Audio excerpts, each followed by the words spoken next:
In the very first Behind the Names of Souls characters video, among other subjects, we discussed the etymology of name Gwyn and some names derived from it. We said that name of Lord Gwyn is derived from a Welsh word Gwyn meaning white/blessed/fair/holy, ultimately derived from Proto-Celtic root Uindo, and names of Gwyn's children are in fact actual real-life names created from Welsh word Gwyn. For instance, Gwynfa or Gwenhwyfa is composed of word for white/blessed/fair and word hwyfa meaning smooth. And basically it's yet another example of an excellent name choice by From Software.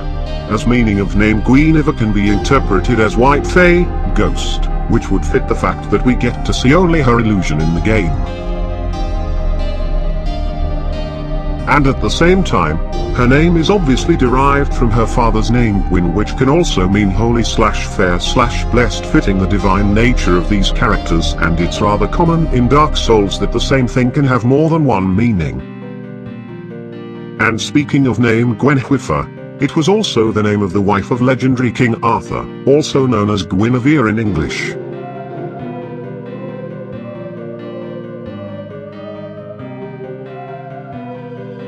Which is rather interesting, and maybe we can even try to make some parallels between the legendary Arthur's wife and story of Lothric's queen. However, it's quite a topic on its own that has to be discussed separately, as we only know that Queen of Lothric is somehow related to Guinevere. We don't know if she actually is Guinevere herself or, maybe, her descendant. However, this topic is discussed in more detail in Old Rose area lore video anyway. There's even a character relation chart depicting the connections and parallels between some of Dark Souls 1 and 3 characters. Another god's name we discussed was Gindolin, composed of elements Gwyn, white/blessed/fair and Dolan, ring, and again it's an actual real-life name. We also made some assumptions regarding the possible name of Gwyn's firstborn son, known in Dark Souls 3 as Nameless King. Following the rule that all of Gwyn's children we've been explicitly told of have names with the Gwyn root in them, we assumed that his name could have been Ginfa, meaning Great White, Blessed Holy, or possibly Ginfrin, White, Blessed Hill, or maybe Ginnail, derived from words generous and white/fair/blessed. And speaking of Gwyn root, in today's video, in which I'd like to discuss other names of Dark Souls gods, we'll see that its color meaning of white is also very significant. But before discussing the other names, let's say that the name of the Way of White seems to be related to Gwyn's name, as it also might be translated as white, and likely the initial idea was to have the Way of White named after Gwyn. However, as we see it in the game, the idea was possibly changed a little bit, and relation to Gwyn would basically make sense, as the Way of White is pretty much the church of religion worshipping Gwyn's pantheon of deities. However, back in the old days when Thoroland was still the center of the Way of White, they also worshipped Allfather Lloyd as one of Pantheon's central figures. So let's discuss Lloyd's name meaning and what do we know about him generally. From Dark Souls 1 we know that Allfather Lloyd is in fact Lord Gwyn's uncle, which makes him a rather significant figure. Yet, the only image of him we get is on a ridiculously small picture of golden coin. In fact, the most valuable of coins we find in the game, though they're worth nothing in Lordran, unlike the lands of mortals. Hard to see the details, but I guess it seems that he looks somewhat similar to his nephew, a guy with long hair in a crown with a circle over it, the white halo. And as for his name, Lloyd is another Welsh name. It is derived from the word Lloyd meaning grey. So, we see that Grey Lloyd is an uncle of White Gwyn. Quite interesting, isn't it? And speaking of grey, I guess the natural association we might get is the colourless world of the Age of Ancients, land of grey crags shrouded by fog. Which, along with Lloyd's title of Allfather and the fact that he's a deity of a generation that is older than Gwyn's, might lead us to the possibility that Lloyd is a deity of the Age of Ancients who might even be somehow responsible for the creation of the world. However, that would contradict the story, as we know that the Great Lords, apparently led by Gwyn, conquered the world fighting the dragons, mineral life forms of the Age of Ancients, and the Bishop of the Way of White. Havel the Rock is famous for fighting dragons, despising magic and being a sworn enemy of Caitha the Scaleless, even though he helped to overthrow the everlasting dragons. so it would be a little weird if Lloyd was both creator of dragons and a deity worshipped by those who fought the dragons. However, maybe such contradiction could be the reason why Lloyd is a forgotten deity by the time of Dark Souls 3, but I guess it's really unlikely that he's somehow responsible for the dragons. And, basically the original Japanese term for Lloyd's title is Shushin, which can be alternatively literally translated as Chief God, Lord God, King of the Gods, so it kinda lifts the confusion about him being Allfather, which kinda implies that he gave birth to everything, yet he had some sibling who became Gwyn's parent. Originally the title doesn't actually imply that Lloyd was necessarily the one who gave birth to everyone and everything, but was a king among the gods. Which kinda gives a better understanding of the claims the Karen clerics had for Lloyd. To be a self-proclaimed king of gods, self-proclaimed ruler is really something easier to understand and picture, something almost ordinary, so that's probably what they actually meant. But let's also mention that Karemian claims against Lloyd could be also something of political nature, aimed against Thoroughland's legacy in the Way of White, rather than protecting Gwyn's position as the first highest deity or something like that. But still, I guess that grey meaning of Lloyd's name is, after all, related to the Age of Ancients before the Age of Fire, probably a part of his concept of even older deity who ruled in the age before the fire was found. And I guess it was a rather nice thing to know that there was something even before Gwyn. It's something similar to knowing that there are also normal lands aside for Lordran. Gave a feeling that Dark Souls world was an actual living world with its story, not just some setting for our adventures, with no history. And basically it is possible that Gwyn inherited his title of King Deity from his uncle Lloyd the Allfather or King of Gods. And as for other things we know about Lloyd is that he's associated with the Sword of Law, Shield of Caste and Duels of Judgment. But, before we discuss this matter further, I'd like to say that Shield of Caste sounds rather weird. Original term in Japanese can be translated as Shield of Hierarchy Story, which makes its meaning a little easier to get. Also the Japanese word is homophone of word for ghost story, but I doubt that it's related. Nonetheless, I guess the Sword of Law and Shield of Hierarchy kinda give us an image of a warrior lord, who indeed could take the title of King Deity by force and impose his own law and hierarchy. We also know of his duels of judgment, which held his knights. And who were his knights? Humans or lesser gods. In fear, as he would use the special charms that removed any additional buff effects. So these duels were pretty much about old-fashioned force versus force and nothing more, no buffs, no magic, where the ones who underwent judgment had to straightforwardly fight without any tricks.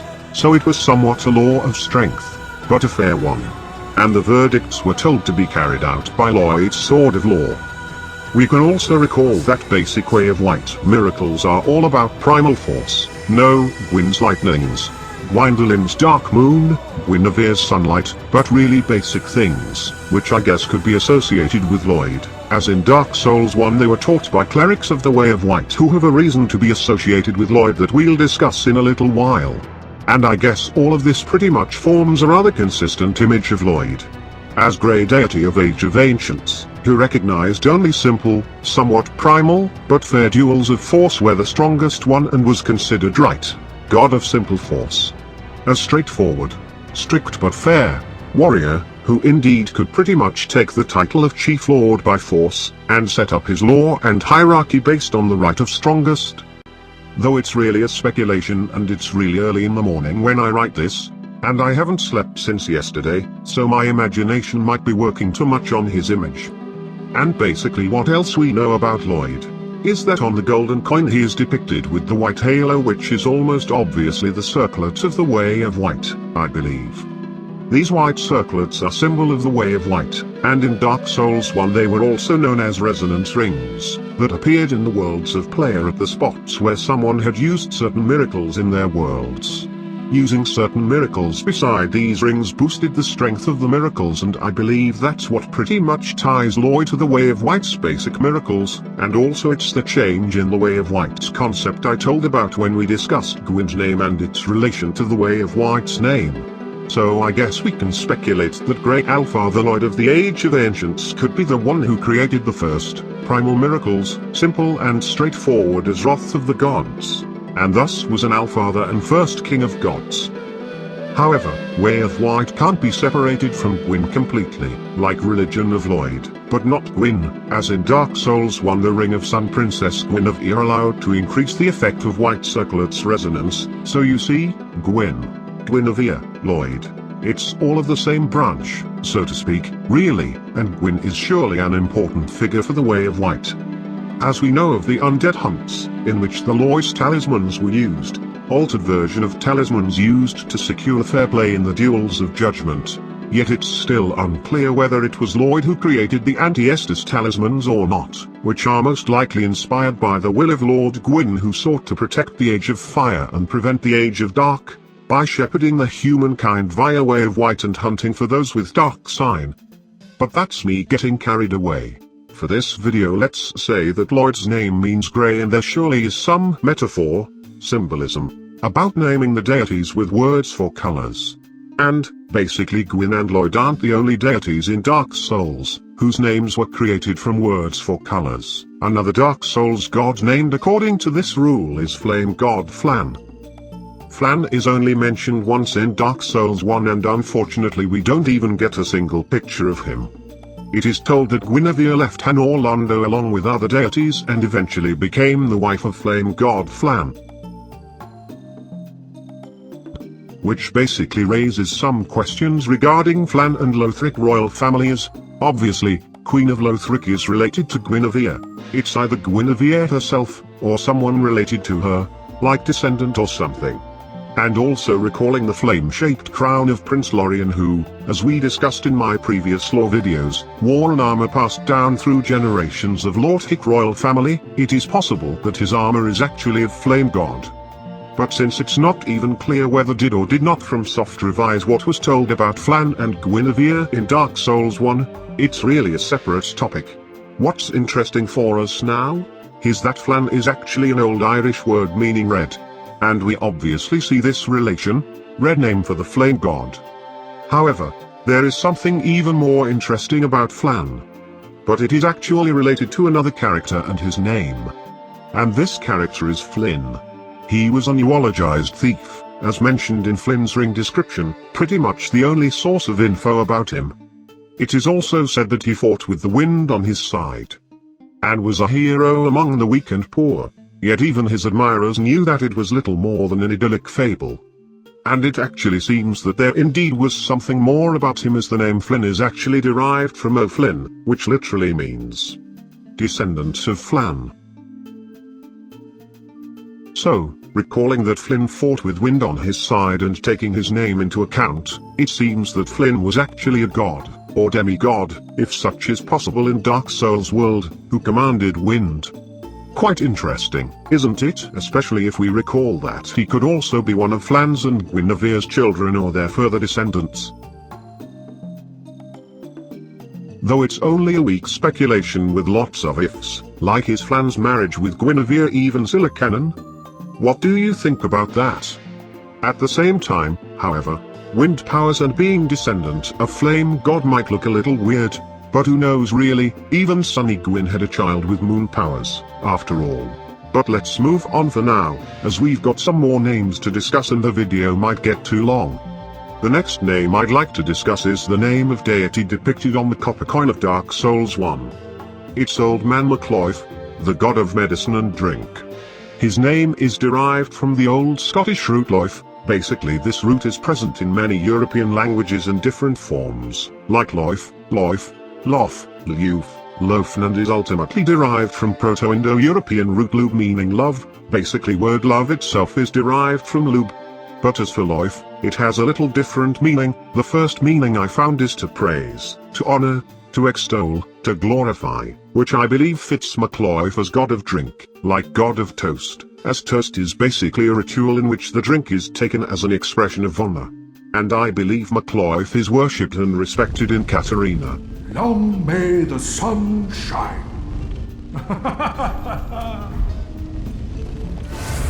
And actually Sigurd praises the sun with his toasts, doesn't he? But that's only related to Maccloyf via loif meaning to praise, and toast being an act of drinking in order to praise something. Anyway, in the dictionary I worked with, it was also written that Lloyd also means to commend, medical specific, which also pretty much fits old man Maccloyf as he's also the god of medicine, though truth to speak I didn't completely get what's so medical specific about to commend, but either from soft understood it better, or they used the same source as I. So, anyway, Lloyd root of Maccloyf is actually a meaningful one and fitting the character, while the Mac prefix makes Maccloyf mean literally son of Lloyd. However, I believe that it was added to the name Scottish prefix for a Scottish root Lloyd only to make it easier to differ him from Lloyd, as otherwise people could confuse Lloyd and Lloyd pretty easily. As for Maccloyf's role in the story, being called an old man, he could possibly be another of the older deities, Gwyn's grandpa? Possibly the original creator of healing miracles, though it's an enormous speculation. However, as his image is depicted on the copper coins, it is possible that his role isn't really appreciated too high, as he's might be considered to be less worthy than even Knight King Rendell, whose name we've discussed in previous etymology videos, whose portrait is depicted on the silver coin, which is obviously more valuable than copper one. On the other hand, copper coins are more common, so maybe the respect is shown by placing his image on the most mass-made coins. But let's move on. So far we've been talking about mostly male names, so let's discuss the female deities now. Speaking of the female deities aside of Guinevere, without a doubt, the absolute queen is Velka, the goddess of sin, as she has an enormous importance in the story. She's related both to Gwyndolin with Painted World and Irithyll, and Lundor, with its sable church and relation to Guz. We can see the connection to Lundor by several things, but most importantly the crow-like Corvians, who are obviously related to the Painted World of Arian as proven by their scythes and crow-like appearance, which is associated with Velka. And Corvians also drop the hollow gem associated with Lundor and its hollows, so they seem to be a link between Velka and Lundor. And another thing is the appearance of the black dress set, the attire worn by the three sisters, mentors of the Sable Church of Lundor, which pretty much looks like the developed version of attire of Velka's partners of Dark Souls 1, especially the build mask is very reminiscent of Velka's mask. Which seems to be not a coincidence, as both members of Sable Church and Velka's partners are told to be all trained swordsmen. And of course the fact that Sable Church of Lundor uses miracles as vow of silence that originally were secret rites of Velka, definitely ties her to the Sable Church. And the Sable Church is told to be related to Guz, so Velka really seems to have something to do with Lundor and the old toothy snake. As for sister mentors of Sable Church, wouldn't it be beautiful if they were Velka's daughters?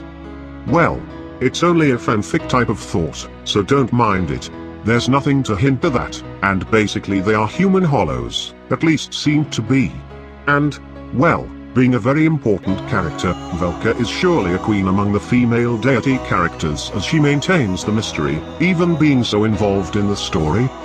As for her name, as we discussed in the very first etymology video, it could really be derived the Czech word Velka, which is a feminine adjective meaning big one, great one, ultimately derived from the Proto-Slavic root velik, meaning big, great. Or it could also be derived from Finnish word Velka meaning debt. But since we've already discussed Velka a little in one of the previous videos, let's focus on other female deities of Dark Souls now and leave Velka's topic for a separate video. So, the next goddess I'd like to talk about is famous for her fateful beauty glorified in legends, Fina.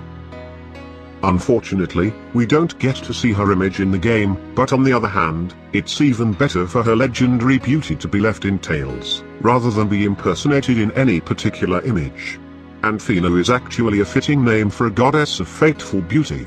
As in Spanish, the word Fina is actually a feminine form of adjective fino, or fine in English. In its meaning of beautiful, attractive also the word Fina can mean slender.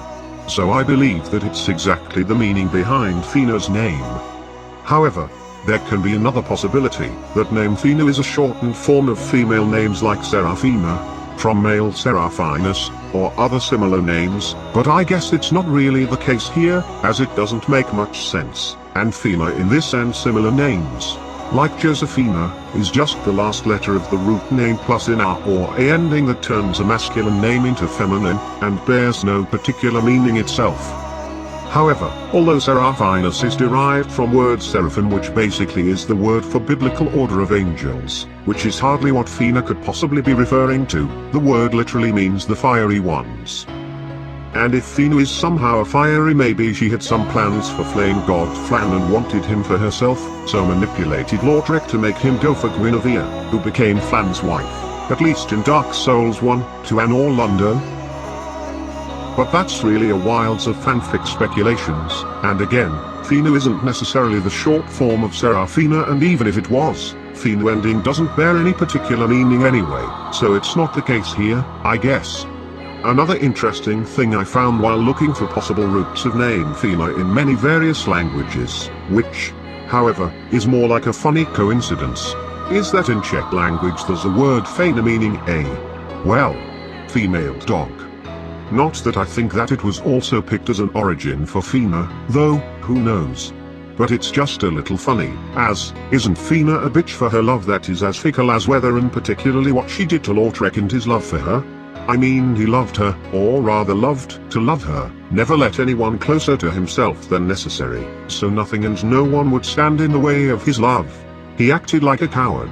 But he actually wasn't one, he simply didn't want to risk himself, as he believed in Fina's love and that his death might make her sad. But in the end, it seems, she left him heartbroken.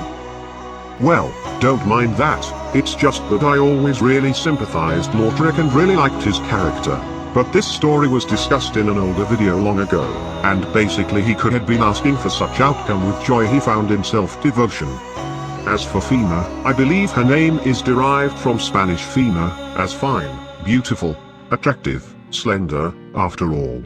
And the next goddess I'd like to talk about in this video is also rumored to be an evil deity who leads people to misfortune. Caitha, the goddess of tears. It is said that she accompanies people in times of tragedy and sheds tears that turn into the magic tear stones. Red tears for undeserved dead. Blue tears for those who had lost their loved ones. And as we know that Sigmar had a blue tear stone ring in Dark Souls 1, it can be speculated that the ring hints that he has lost his loved one, likely his wife, Sieglin's mother, though the ring became Tear of Caitha only in Dark Souls 2, as in first game it was just Tear Stone Jewel associated with Land of Katarina in contrast to Red Tear Stone associated with Karen. But let's return to Caitha. Some consider her to be a compassionate deity that supports people in times of pain and tragedy, while others suggest that she's in fact an evil goddess that guides people to tragedies in the first place. And the line about tears being more beautiful near death and tear stone rings descriptions, can be interpreted as a hint that Caitha actually indeed guides people to misfortunes just to shed beautiful tears, a side of description of rings effect. And as for her name, Caitha is derived from Old Irish verb caith, which had several meanings.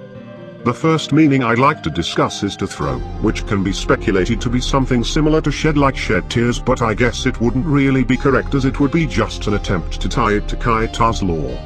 But the another, more common, meaning of caith is to consume, to drain, to spend. Which I believe is the real meaning behind her name, as it would fit the hints that she indeed leads people to griefs to consume them, their sorrow, or make them be consumed by sorrow. And since we've mentioned Caitha, let's also mention her faithful follower, a knight who served her and her only.